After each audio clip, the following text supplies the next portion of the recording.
Last week, we polled our audience about dynamic knee valgus, asking whether the knees should cave in during squatting. Like most things when it comes to movement, the answer is, it depends. When looking at dynamic knee valgus, the implication is that the increased angle and torque placed on the knee could potentially increase acute long-term injury risk.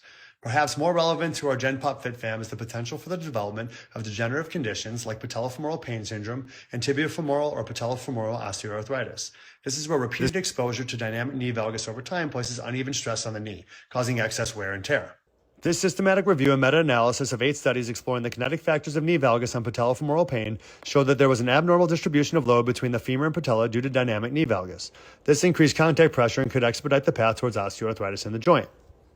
This review study of 33 studies determined that dynamic knee valgus puts a person at risk of lower limb injuries due to muscle imbalances, muscle weakness, and impairment of static alignment and its resulting effect on dynamic alignment.